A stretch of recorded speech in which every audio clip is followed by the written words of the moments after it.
Hey everybody, welcome back to the kitchen. Maggie here. We are getting ready to make a fantastic summer dish. It's something that when the gardens come in, it's perfect because it has fresh vegetables in it. You can use frozen. I wouldn't use canned, but fresh or frozen works. Actually, I've got a little combination today.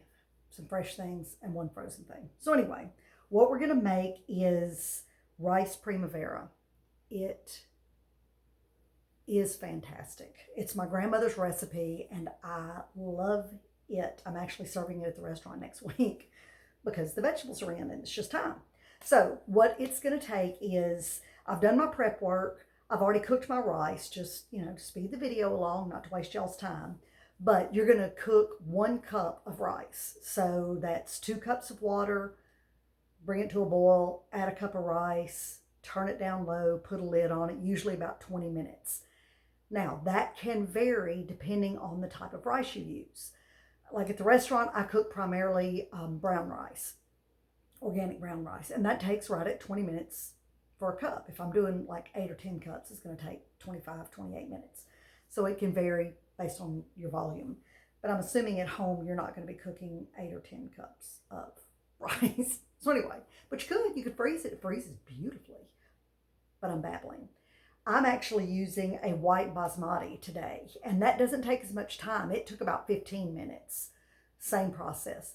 My rice is going to look a tiny bit different because I'm getting a little bougie. I had some chicken stock in the fridge that had some onions in it, or some bone broth.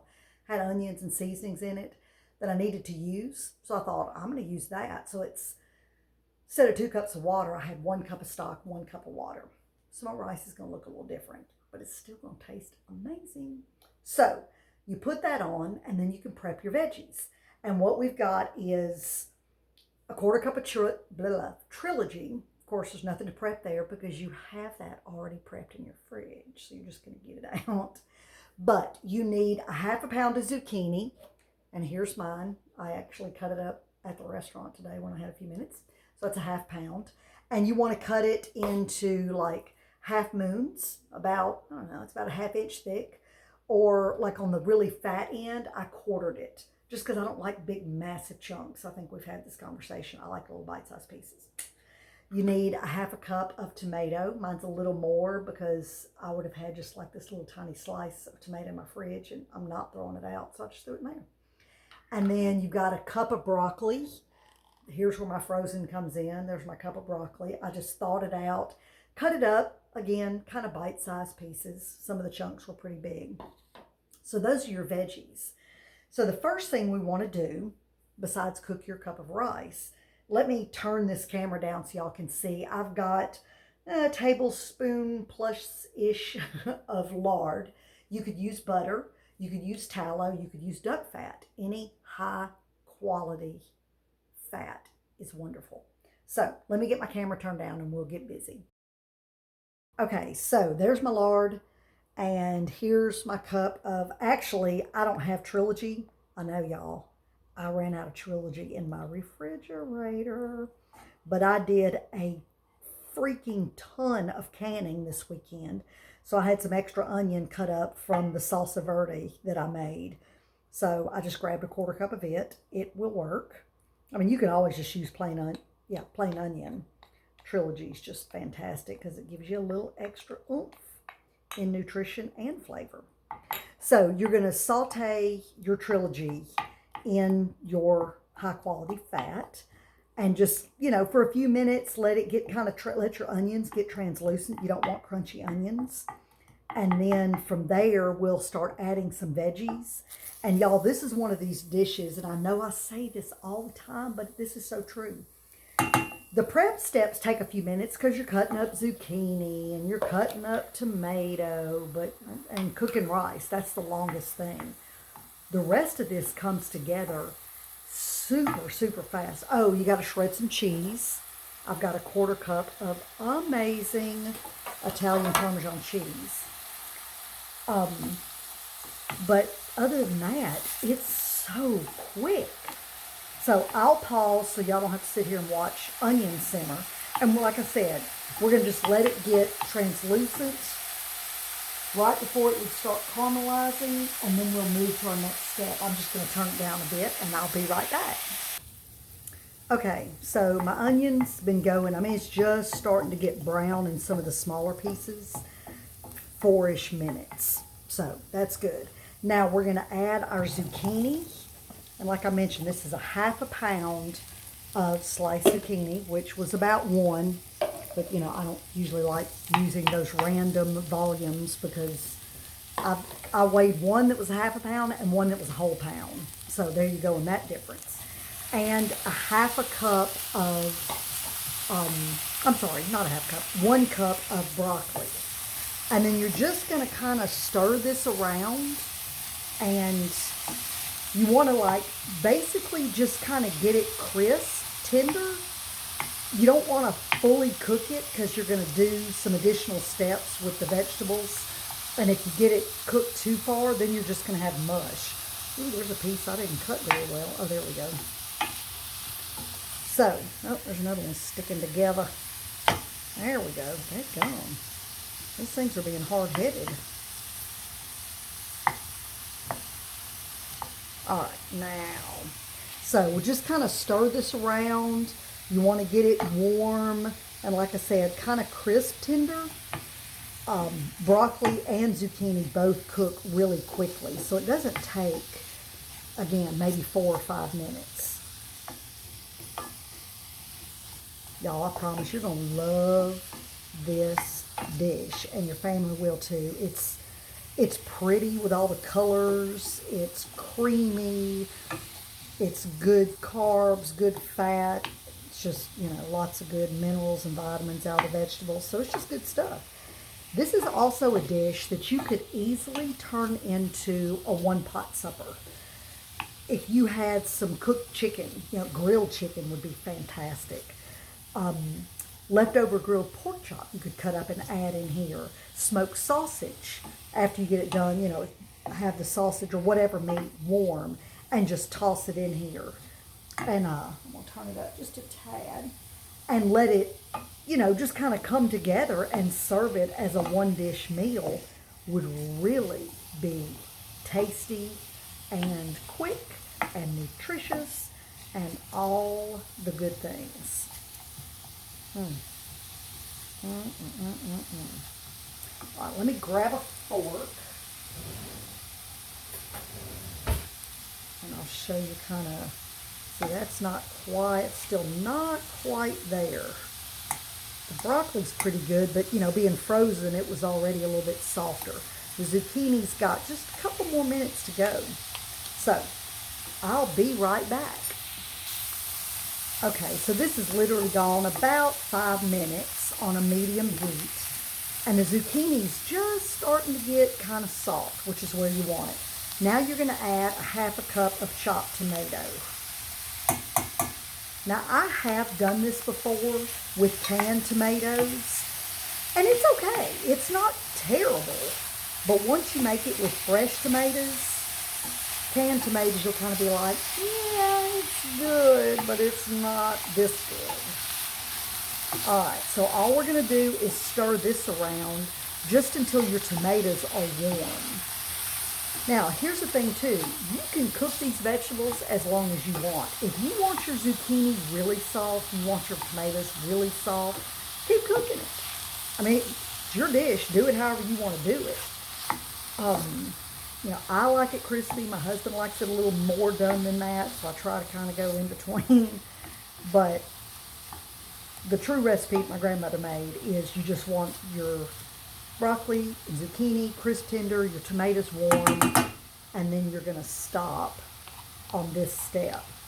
Now, from here, we want to clean the skillet out because we're going to make our sauce in here. So what I usually do is I've got my pot of rice. See, boom. And it looks a little different because, like I said, I've got the bone broth and some onions in there. I will add my vegetables to this, not so much stir it. I just put it on top because we're going to make our sauce in here. Then we're going to add it all back to this and stir it around. So instead of putting this in another bowl and dirtying something else, I'm not about dirtying dishes, I'll just put it over here. So let me get that done. Okay, so my veggies are in with my rice. I put the lid back on the pot, and that'll it will definitely keep the steam in, help it kind of continue to soften those vegetables, which is perfect. Okay, now we're going to make the sauce. So from here, we've got a half a cup of milk and a half a cup of mayonnaise. And please, please use a quality mayonnaise without any nasty vegetable oils in it. Move this guy back, turn my heat back on, and you want it on about kind of a medium low because you want to get it all mixed together real well and get your mayonnaise softened up, but you don't want to overcook it. So get this mixed up, and then I'm going to add a half a teaspoon of salt and a quarter teaspoon of pepper.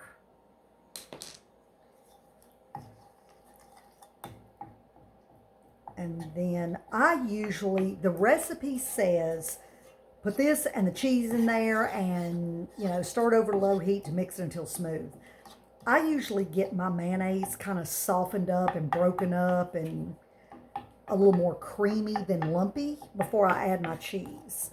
That way I know the mayonnaise is warm and it helps the cheese melt a little faster instead of cold mayonnaise, cold cheese. It's not a huge deal. It's just kind of the way I do it. Just the way I do it. I don't know.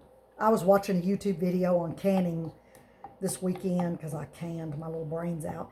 And this woman kept saying, your kitchen, your rules. Your kitchen, your rules. And I thought, yeah, girl, I like that. Because while I'm about recipes and following structure and all that, you can bend the rules to suit what you and your family like. You like softer vegetables? Cook them soft. You like them really crunchy? Leave them crunchy. I mean, do what you want to do. There's no reason, in a lot of things. I mean, there are certain things like cook your meat. That's important. That you have to, do exactly what the recipe says. Now, I will say, typically, if I'm making a new recipe, and I say typically because it's not 100%, I will make the recipe as it's written the first time, just so I have a baseline of this is what it's supposed to be like. Then if I want to make changes, I make them, but I know kind of what I'm working with. If I take a recipe and just change it all up, then, I don't really know what the original creator intended. Okay, enough of my babble. So now we're going to add a quarter cup of Parmesan.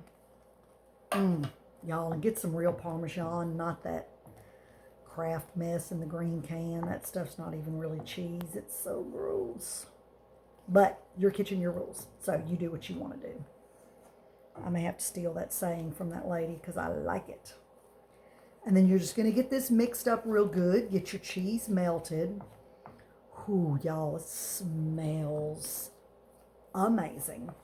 This dish is naturally gluten-free and it's easily made dairy-free. Now, I have whole raw milk. Shh, don't tell anybody it's raw milk. It's not quite legal yet in Louisiana, but that's okay.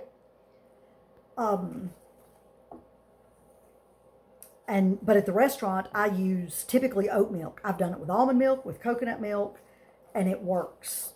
But at home, we aren't dairy-free anymore. After we healed our guts, we can handle it, so we're all good. All right. So now that that's all mixed up good, now we're going to toss in our vegetables and our rice. So be careful, don't burn yourself or splatter everything. And usually what I'll do is not put it all in the pot and kind of mix it around and then add isn't that beautiful already? It's just so pretty. Those green veggies and a little bit of red from the tomato, which you could actually add more tomato if you like lots of tomato. That works. Y'all, this is so good. Can you imagine this with some big chunks of grilled chicken in it or on it? Some smoked sausage. I mean, either of those is so good because there's such a great flavor. A steak, wow, a grilled steak. sliced thin on top of this would be superb. All right. I'm going to turn my heat off now because I don't really want it to keep cooking and keep thickening my sauce. I just want to get it stirred up real good, and that's all she wrote. You get this mixed real well, make sure everything's coated, your veggies are all distributed, and you're done. Rice Primavera is ready. Y'all need to give this one a shot, and right now is the perfect time of year when you can get that fresh local zucchini. This came from a farm the end of last week. It's only about 4 days old, so you're not going to get much fresher, and the tomato as well. But that's it. Look at that. It's beautiful. I don't know if that's hot. Nope, it's not. Look at that. Doesn't that make you want to pig out? So that's it, boys and girls. Rice Primavera, the perfect side dish. You got your carbs, your veggies. Veggies are carbs, but I meant your rice is a carb. Your healthy fats, throw you some good protein with it, and you have the perfect meal. So we're about to have the perfect meal because I'm going to add some meat that I've got when you're going to town. Y'all have a fantastic, oops, my glasses are jacked up, my camera's jacked up. Fantastic evening. Give this a shot. Let me know what you think, and I'll see you back here on the next video.